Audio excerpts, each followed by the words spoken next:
hasilnya. Sebelum kepanggil ke dokter, tanya dulu hasilnya bagaimana ke saya boleh, tapi habis penyuluhan ya. Oke, bismillahirrahmanirrahim. Ibu selamat pagi, sedoyo sehat? Prolani Jumantono sehat, buka, produktif. Yes, yes, yes. Artinya kalau sekeras ini berarti Bapak Ibu sehat sedoyo. Ya.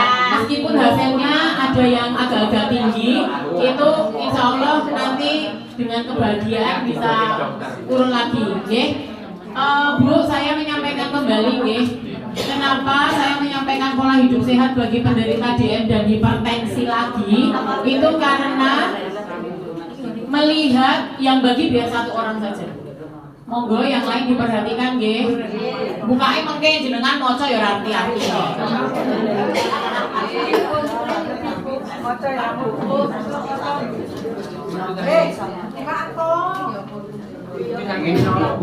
Mendengarkan dulu. Pointernya nggak ada ya? Lanjut Bapak Ibu.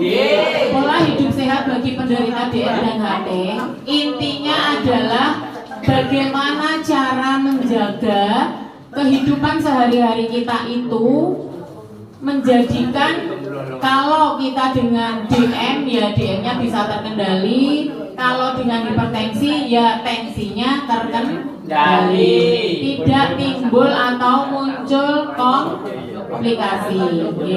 Sudah masih ingat normalnya Bu? 100 dan 150. Dilanjut nopo nerangke sendiri-sendiri? Lanjut. 30 menit saja Bu. Nah, mungkin semakin lama jenengan rantang mundur. Ya. Yang gula berapa normalnya? Yang tidak puasa di bawah 150. itu yang Puasa. di bawah 200. Kemudian untuk yang tensi itu di bawah 130 per 90. Sudahkah tensi Bapak Ibu sekian?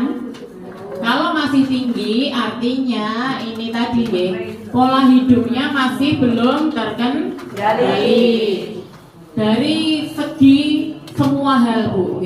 Jadi yang mempengaruhi gula tinggi, makanan tinggi itu tidak hanya dari makanan.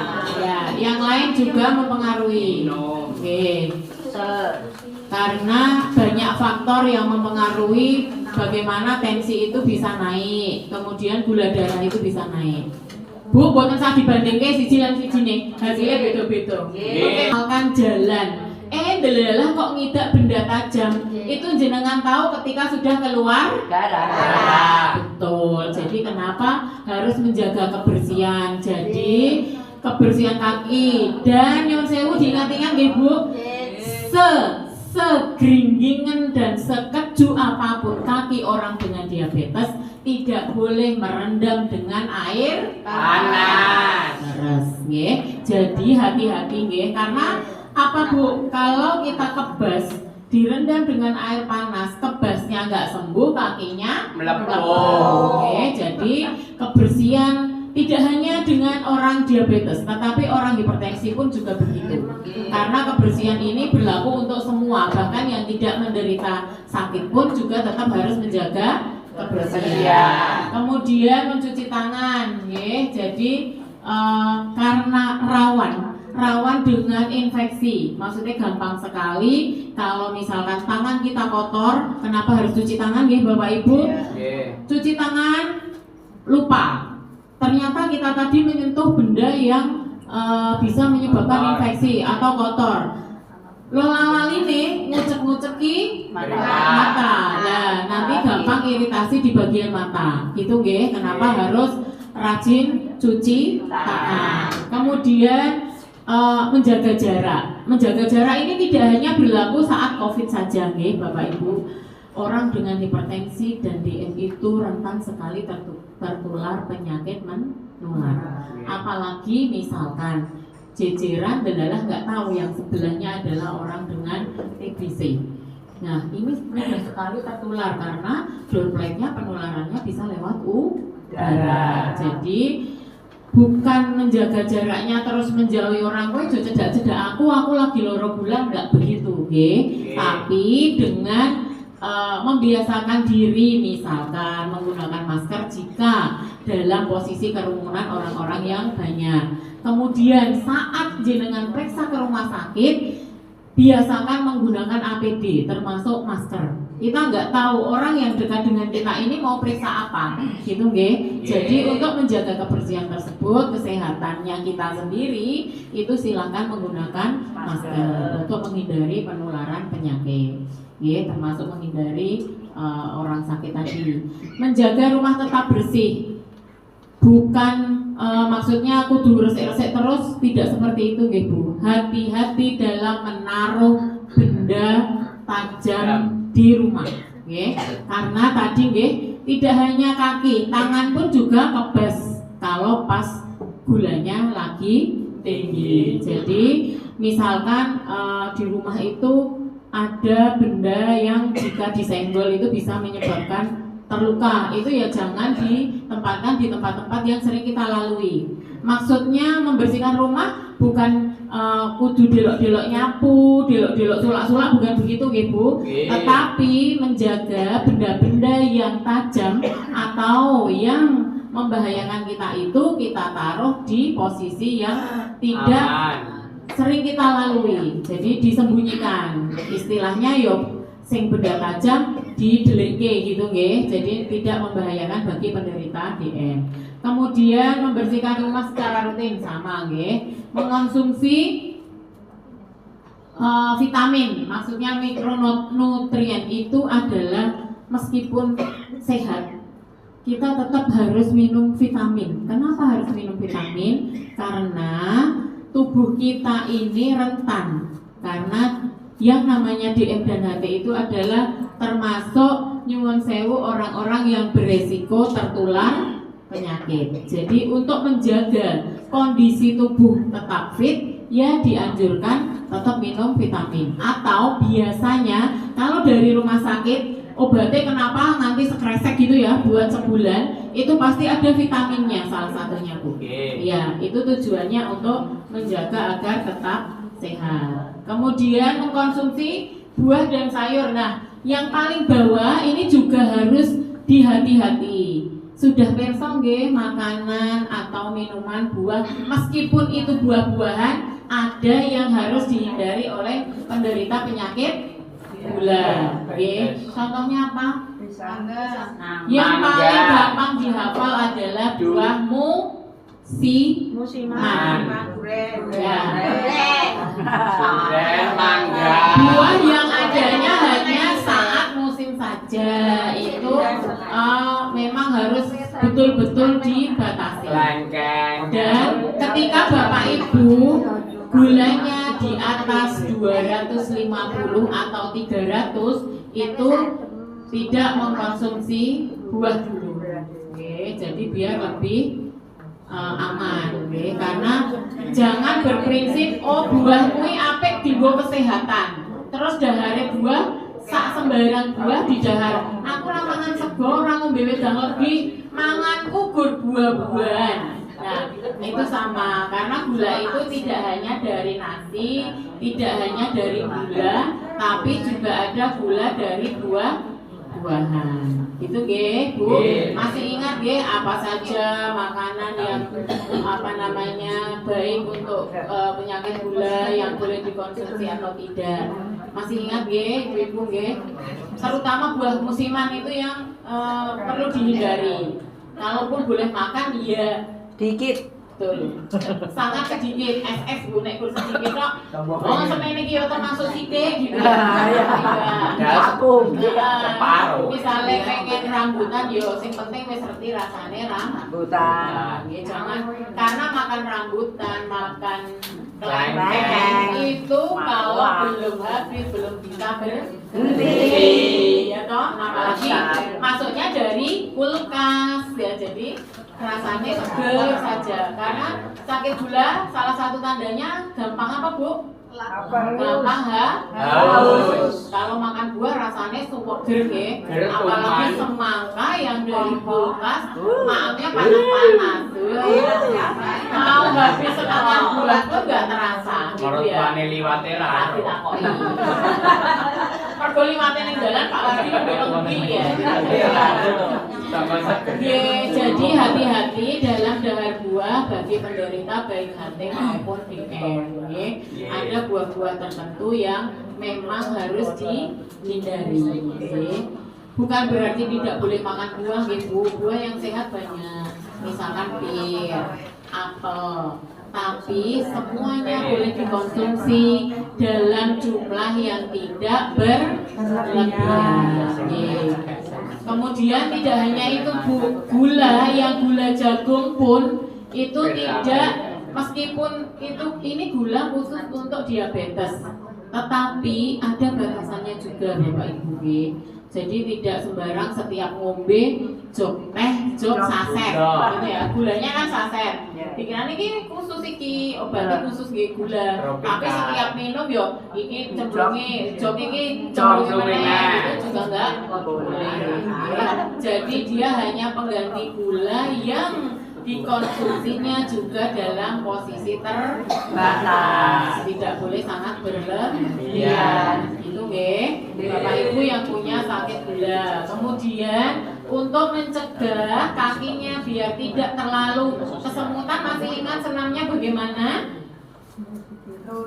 Masih Jadi senam untuk gula biar untuk mengurangi rasa tebas di kaki itu tidak perlu jalan jauh, tidak perlu lari, tidak perlu aerobik Bapak Ibu cukup dengan gerakan-gerakan kaki yang ada saya share di grup videonya sudah saya bagikan, bisa bisa diputar kalau di rumah sambil duduk nonton TV, duduknya di kursi yang tinggi seperti ini, bisa sambil dipraktekkan. Itu bertujuan untuk apa? Untuk mengurangi rasa tebas di kaki. Inilah pola hidup sehat yang harus dijalani bagi Bapak Ibu yang menderita sakit gula. Saya pengen yang ikut Prolanis itu ada bedanya daripada yang tidak ikut. Ibu setiap Rabu minggu pertama sudah dikasih penyuluhan, tetapi kebiasaan hidupnya masih sama dengan mereka-mereka yang di luar. Harusnya sudah beda Bapak Ibu sudah tahu aku tuh nggak boleh begini, sing ra oleh ngeten, sing dianjurke ngeten, harus sudah paham Silakan bisa menjaga pola makan dan pola hidup yang sehat, itu akan mengurangi komplikasi yang ada pada penyakit penjenengan. Jadi kalau tidak ada komplikasi, meskipun Bapak Ibu itu penderita darah tinggi dan gula, hidupnya akan tetap bahagia, sehat seperti dengan yang lain, dan terutama masih produktif, masih bisa kerja, masih bisa cari uang, Jadi tidak aku ki loro gula wis rasanya nyambut gawe aku ra entuk ngopo-ngopo, bukan seperti itu Tapi dengan hati-hati dan masih memperhatikan hal-hal yang tidak diperbolehkan. Itu lanjut. Sekarang untuk yang hipertensi. Masih ingat yang nomor 1 Bapak Ibu? Masih suka asin? Tidak. Sing tidak bersiji, padahal sing hipertensi 30 ya. Sekarang Bu. Ya, betul. Musuhnya orang hipertensi itu hanya satu, makanannya rasa asin. Padahal garam ini terdapat pada beberapa banyak bumbu, termasuk Royco. Kalau sudah pakai garam ditambah Royco, artinya garamnya double, Jadi kalau Bapak Ibu pengen tahu berapa garam yang terkandung dalam makanan yang jenengan dahar, dalam makanan kemasan, bisa dilihat di belakang. Tandanya apa Bu yang garam? Natrium. Ingat-ingat nggih, misalnya dengan jajan, diwaca sik komposisinya tuh apa ya? Oh, natriumnya kok dhuwur banget. Ini artinya garamnya tinggi, gitu nggih. Ingat nggih Bu, garam ini bahasa Latinnya adalah natrium. Jadi nanti kalau misalkan jenengan dahar mie dibaca komposisinya bahan-bahannya natriumnya 90. Nah, artinya dia mengandung 90 mg garam pada satu kemasan mie, gitu nggih. Kemudian yang kedua itu tidak lebih dari 1 sendok teh per hari. Artinya bukan makan garam 1 sendok teh, bukan begitu. Tetapi 1 sendok teh ini terbagi dalam seluruh makanan. Jadi misalnya mau wes sepucuk sendok tinggal sayur, terus gorengannya kok yo asin gitu nggih. Itu juga sudah di namanya apa? Dikompilasi. Jadi satu hari itu dari makanan yang kita makan dari pagi sampai malam mengandung garamnya tidak boleh lebih dari 1 sendok teh. Pak, jangan makan gede banget.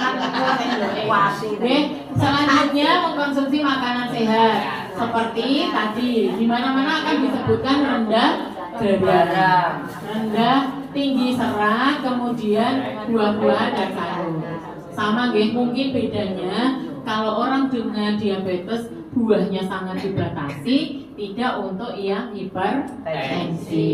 Dia boleh beda dan lebih dari orang dengan DM, tetapi juga tidak boleh terlalu banyak.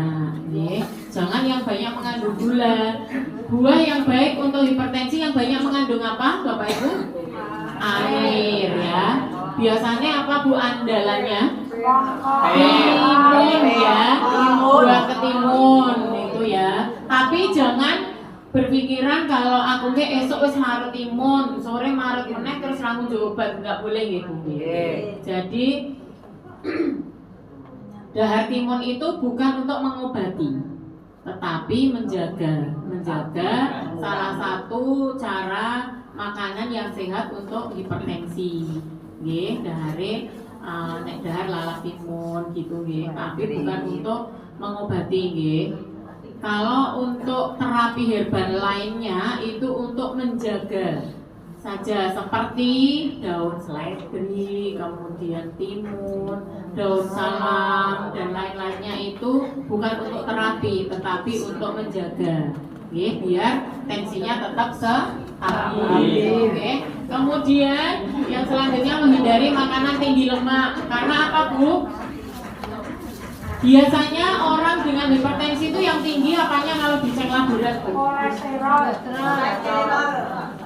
Yang menderita pasti hafal ya Bu ya. Rata-rata kolesterolnya akan tinggi. Kenapa Bu?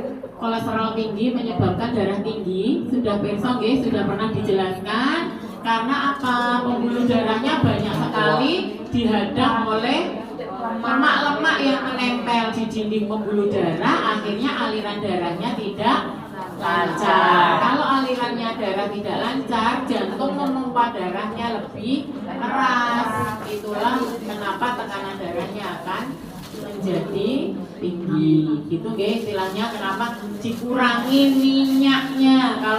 Kalau hipertensi itu nggih lemaknya dikurangi, goreng-gorengannya dikurangi nggih. Sekarang baru musim makanan sehat dengan serba kukus. Sekarang banyak ya Bu yang jualan kukusan di pinggir jalan. Bukan kukusan alatnya loh ya. Alat yang dikukus. 10.000 saja sudah dapat makanan macam-macam, tapi juga nggak boleh berlebihan gitu. Meskipun dikukus terus nganggo aturan nggak boleh. Kemudian berolahraga minimal 2-3 kali dalam seminggu. Bapak Ibu hanya seminggu sekali hari Rabu saja? Setiap hari. Sekarang musimnya adalah jalan kaki Bu. Jalan kaki di pagi hari habis subuh itu. Tetapi jangan dianggap kalau mengerjakan pekerjaan rumah itu sebagai olahraga. Aktivitas fisik atau olahraga yang bisa merubah merubah kondisi tubuh itu bukan setiap hari Bu kula bendina wis masak ning dapur wirawiri. Nyapu wirawiri, bukan begitu nggih Bu nggih. Tidak seperti itu, tapi minimal beraktivitas selama 30 menit berturut-turut. Termasuk jalan kaki saja, nggih. Tidak usah berlari karena usia sudah tidak boleh, nggih. Paham nggih? Jadi olahraganya monggo, tidak hanya di sini. Misalnya neng kene senam, ku neng Podang kono nek senam melu meneh, neng kecamatan melu meneh seminggu 3 kali, asal waktunya bisa, kondisinya sehat, silakan. Ya, nggih. Jarine Pak Wardi nek kumpul karo koncone kuwi memperpanjang usia. Nah,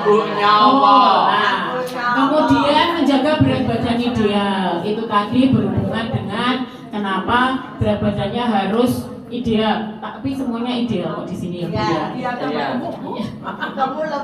Berarti sehat. Kalau gulanya tinggi terus kan berat badannya gampang turun. Nah, kalau naik artinya semoga gula darahnya juga terkontrol. Itu nanti lemaknya tinggi, jadi kerja jantungnya lebih berat, jadi menaikkan tekanan darah. Kemudian tidak boleh merokok dan menghindari asap rokok. Ada yang masih merokok bapak-bapak? Mboten iso ngerokok kok. Tahu, nasi. Di sini. Bumi ayam bae. Yang sehat saja tidak boleh merokok, apalagi yang sudah sakit. Hindari merokok dan asap rokok. Kalau jenengan duduk di dekatnya orang merokok, usahakan pergi, menghindar atau menutup hidung. Karena asap rokok ini juga tidak baik bagi penderita DF dan HT. Karena perokok pasif lebih berbahaya daripada rokok aktif. Hindari asap rokok bagi yang tidak merokok. Kalau yang merokok itu orang-orang jahat ya, menyebar penyakit di keke konco-konco. Kemudian mengurangi, nggak mungkin mengkonsumsi alkohol, mengurangi konsumsi kafein. Kafein terdapat dalam apa? Kopi. Besok ya, apalagi kopi dengan gula dicampur gitu ya. Kalau minum kopinya itu pahit, itu masih mending, tapi orang dengan hipertensi nggak boleh konsumsi kopi. Nah, kemudian tidak boleh stres Bu. Jadi ini Pak Wardi nih rausum sumbangan mesti hasilnya apik, betul. Karena stres ini. Karena stres itu juga salah satu pemicu kenapa tensinya jadi naik. Orang kalau sudah stres itu pikirannya kemerungsung, orang iso sare, istirahatnya kurang, besok tensinya dua. Kemudian tidur yang cukup minimal 7-9 jam untuk orang dewasa. Jadi tapi nek pun sepuh niku ngendikane karena saya belum sepuh ya. Jam 3 pagi itu bener Bu, sudah nggak bisa sare. Iya. Bu dipaksa ngeliat gitu. Kalau siap-siap berarti Bu carane sarene rada sore. Jangan jam 9 lagi. Kalau jam 3 pagi sudah bisa bangun, habis bisa bawa sare gitu jam 11 malah resan. Pokoknya usahakan dalam sehari itu tidurnya 7-9 jam. Kalau malam bangunnya lebih awal, misalkan jam 3 pagi sudah bangun, usahakan siangnya bisa istirahat tidur, 1 atau 2 jam sebagai pengganti kekurangannya tadi. Karena kalau kurang tidur itu Bu, kurang tidurnya saja bisa rutang sedino, niku yo ora lunas, rasane ngantuk mawon wonten nggih. Jadi mending kalau malamnya tidurnya kurang, siangnya usahakan untuk istirahat tidur. Tidak bisa tidur lagi. Sudah ngantuk. Monggo, yang penting jangan tidur pagi hari di jam 7 Bu, Jam 7 itu nggak boleh tidur. Ya, minimal jam 10 itu baru boleh. Itu untuk kesehatan juga Bu, karena masih pagi. Kemudian Kemudian memeriksakan tekanan darah secara teratur. Ini sampun ya Bu? Sampun ya. Selain di sini Ibu derek kegiatan di kampungnya masing-masing. Ada lansia, posyandu, sekarang kan ada posyandu sesarengan. Ya, pelaksanaan posyandu tersebut tidak hanya untuk balita, tapi dari semua usia. Di situ ada tensi, ada periksa gula juga. Oke, monggo bisa diikuti untuk apa? Untuk mengetahui, mengontrol tensi jenengan. Apakah kondisi sekarang ini tensinya lagi naik atau turun? Tapi ada ya Bu ya, kalau tensinya naik kroso itu ada? Ada Bu. Tandanya apa kalau tensinya pas naik? Rasanya kandel lah ya. Kalau seperti itu namanya alarm tubuh. Jadi ada tanda di mana jenengan harus warning terhadap tensi jenengan. Yang lebih bahaya itu ketika tensi 200 tapi tidak ada keluhan. Nah, itu harus rutin, sangat-sangat rutin untuk mengecek tekanan darah. Okay. Kalau terasa itu lebih baik Bu. Minimal ada kayak alarmnya. Oh, ini aku cenut banget, berarti darahnya munggah gitu kan, ada pikiran ke sana. Nanti terus mengurangi AC, terus istirahat, terus nunjuk obat gitu kan Bu. Tapi kalau yang jane orang rasa kayak apa-apa, tidak ada keluhan, tetapi tiba-tiba pas tensinya 200. Nah, itu yang berbahaya. Jadi dia harus rutin sendiri untuk mengecek tekanan darahnya gitu ya. Kemudian yang selanjutnya hipertensi dapat menyebabkan komplikasi. Sudah tahu komplikasinya dari hipertensi apa Bapak Ibu? Jantung, ginjal. Oke, semua bisa berawal dari hipertensi. Ketika jantung kita bekerja lebih keras untuk memompa darah, itu semua organ juga akan bekerja lebih berat juga. Jadi komplikasinya tekanan darah itu bisa ke otak, ke jantung, ke ginjal, dan 4 organ yang besar lainnya. Oke, jadi hati-hati, jangan menyepelekan hanya karena tensi, apalagi yang tidak punya keluhan. Oke, jadi Bapak Ibu masih ingat obat tensi diminumnya sampai kapan? Selama hidup.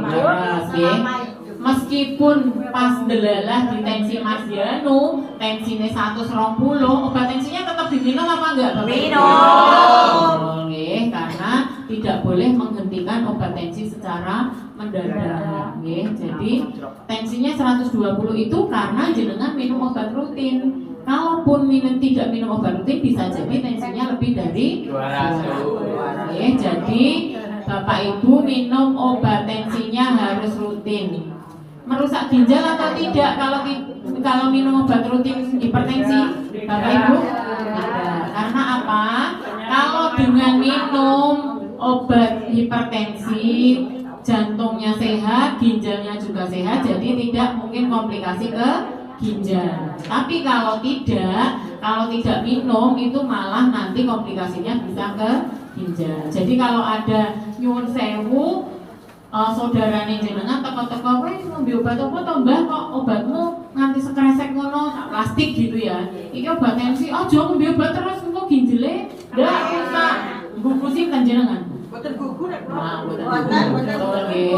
Sudah tahu nggih kenapa harus minum obat rutin? Tidak boleh dihentikan, Sudah tahu alasannya, kemudian jenengan sendiri yang merasakan. Jadi monggo obatnya harus diminum rutin. Kemudian kalau obatnya habis tidak perlu jauh-jauh, di puskesmas saja sudah mendapatkan obat untuk 1 bulan. Jadi sebulan itu ya nek kalau jenengan misalkan periksa tanggal 1, berarti tanggal 1 berikutnya jenengan obatnya kan pas kelas nggih. Nek tanggal 1 kuwi kok obatnya ijik, berarti ada hari di mana jenengan lupa minum obat nggih. Kalau saya obat itu taruh di dekat dispenser, dekat minum. Jadi mboten kesuwen nggih. Nah, ibu saya itu tak kasih dompet yang isinya semuanya obat.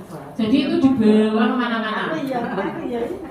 Terus basi kayak dompet ijik dilebokke kaleng roti meneh. Jadi isine niku khusus obat-obatan. Karena apa? Obat ini biar selalu diingat dan tidak lupa. Oke. Jadi obatnya biar tidak ketinggalan. Tidak ada alasan tidak minum obat karena obatnya kelisot lah, lali lendokok lah, ketinggalan lah, ngoten nggih. Jadi monggo jenengan yang tahu penjenengan sendiri di mana mudah diingat dan mudah diambil. Atau pas jenengan sakit orang lain lebih mudah untuk mengambilkan. Gitu nggih, Bapak Ibu nggih. Itu tadi selanjutnya ini tipsnya. Darah tinggi atau hipertensi dapat diturunkan dengan berolahraga secara teratur, sampun nggih, mengurangi garam pasti, kemudian mengkonsumsi obat dan menghindari stres. Tidak selamanya orang dengan darah tinggi, ada yang hipertensi tapi tensinya 120. Sinten sing darah tinggi ning tensine gur 120. Satu saya paling cendek. Paling cendek piro, Mbak? 130. Pinten, Mbak? 170. Berarti masih kurang 130. Nah, kalau jenengan pere bawahe nggak bisa turun, dijaga lagi, berarti perlu dievaluasi lagi apa toh yang masih kurang di saya. Misalkan obat sampun, kemudian makanan sudah menghindari asin, tapi kok yo ijik dhuwur wae. Niku dikembalikan ya. Ada satu hal tadi yang tidak boleh stres. Tapi boten maido wong kok ora mikir gitu ya nggak mungkin ya. Tapi ditata sendiri, jenengan sendiri yang lebih perso, okay? Yang penting tetap munjuk obat, okay? Meskipun lagi stres dibantu karo obat ben turun, okay? Jadi biar terkendali itu bisa tensinya 130/90, okay?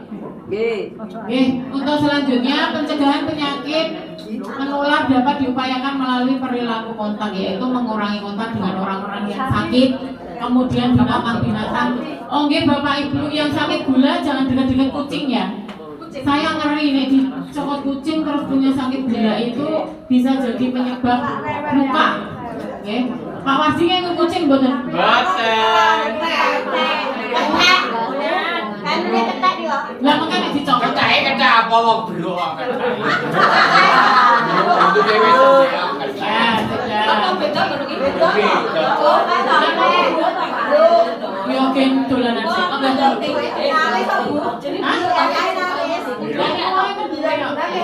Oh iya. Seneknya pun dereng Bu. Oke, niku Bapak Ibu yang dapat kami sampaikan. Saya mesti lagi hati-hati. Bukan mendeni nggih Bu. Yang saya sampaikan adalah salah satu upaya untuk menjaga kesehatan Bapak Ibu semua biar selalu terjaga, selalu sehat, tidak ada komplikasi yang lain. Saya senang nek Bapak Ibu bisa kegiatan seperti ini. Okay? Begitu, ada yang ditanyakan Bapak Ibu? Kalau gini tensi 130, tapi bawahnya kok pernah ini kok 70 itu kurang tinggi. Oh iya. Ya, ada lagi?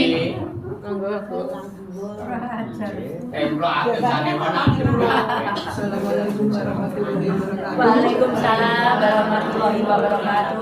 Terima kasih Bu. Saya mengaturkan masalah kelompok prolanis. Kalau tadi Ibu bilang prolanis Himantono hanya satu kelompok. Anggotanya kalau kurang dari 30 nggak bisa juga, kalau lebih juga nggak bisa. Berarti sehubungan dengan snack. Sampai saat ini anggotanya 59. Lah untuk itu mohon dijelaskan bagi Ibu. Kolesterol saya tinggi kok tekanan darah saya itu rendah. Bu Titi kok. Ya, ampun. Ada lagi? Sudah? Oke. Ya, matur suwun untuk yang sudah bertanya, izin menjawab ya. Dari Bu Parwini terlebih dahulu, kenapa pas tensinya 130, bawahnya 70. Bawah itu istilahnya darah diastol ya, saat jantung dia beristirahat gitu ya. Jadi sebenarnya itu tidak mesti Bu, tetapi kondisi tensi diastol itu berhubungan dengan otot jantungnya. Jadi tidak mesti pas tensinya medun bawahnya juga turun. Memang kondisi saat itu jantungnya penjenengan saat istirahat tetap cairan atau curah jantungnya lagi rendah atau sedang melebar. Jadi tidak masalah, maksudnya tidak menimbulkan masalah yang berarti karena normalnya adalah 60 sampai 90. Oke, jadi masih bagus, justru masih normal. Yang tidak boleh adalah jarak antara sistol dan diastol itu lebih dari selisihnya lebih dari 100. Oke, jadi ada perhitungan antara darah di atas sama bawah itu jaraknya tidak boleh melebihi 100. Itu biasanya dialami orang-orang yang sedang dirawat intensif Bu, kalau seperti itu, oke? Nggak apa-apa ya. Kemudian nyuwun sewu, saya lanjutkan ke yang kolesterol ya Bu. Kalau kolesterolnya tinggi itu tidak mesti tensinya terus naik, tetapi orang dengan hipertensi dianjurkan untuk menurunkan kolesterol. Karena apa? Saya matur tadi, kolesterol tinggi itu biasanya menyumbat atau menghambat aliran darah yang ada di tubuh kita. Kalau dia misalkan ini pembuluh darah itu bulat begini Bu, kalau kolesterolnya sampai nempel di dinding-dinding pembuluh darah ini, otomatis aliran darah baik yang ke jantung, ke otak dan ke seluruh tubuh akan terhambat. Tidak tersumbat murni Bu, tapi masih ada aliran, cuman karena tertutup sama lemak tadi, kolesterol tadi. Nah, itu menyebabkan jantung memompa darahnya akan lebih berat, itu yang menyebabkan tensinya naik. Tetapi kalau orang tidak memiliki riwayat hipertensi, mungkin hanya rasanya tidak enak kalau kolesterolnya pas tinggi. Masih bisa diantisipasi karena jantungnya misalkan masih muda. Orang masih muda itu naik kolesterolnya dhuwur, tensinya belum naik Bu, karena dia kekuatan otot jantungnya masih kuat. Beda dengan orang yang nyuwun sewu semakin usianya bertambah, dia akan otot jantungnya juga kekuatannya beda. Itu ya. Tidak mesti kolesterolnya tinggi tensinya naik, dan tidak mesti tensinya tinggi karena kolesterol. Gitu nggih Bu nggih. Bisa jadi dari faktor yang lain, bisa jadi orang dengan tensinya tinggi tapi kolesterolnya normal. Karena apa? Karena dia bisa menjaga pola makan dengan baik, pola hidup sehatnya dengan baik. Misalnya dia rajin olahraga, menghindari makanan yang tinggi garam dan tinggi lemak tadi. Tapi dia punya hipertensi, tetap saja tensinya tinggi meskipun kolesterolnya dalam keadaan normal. Gitu ya Bu. Kemudian mengenai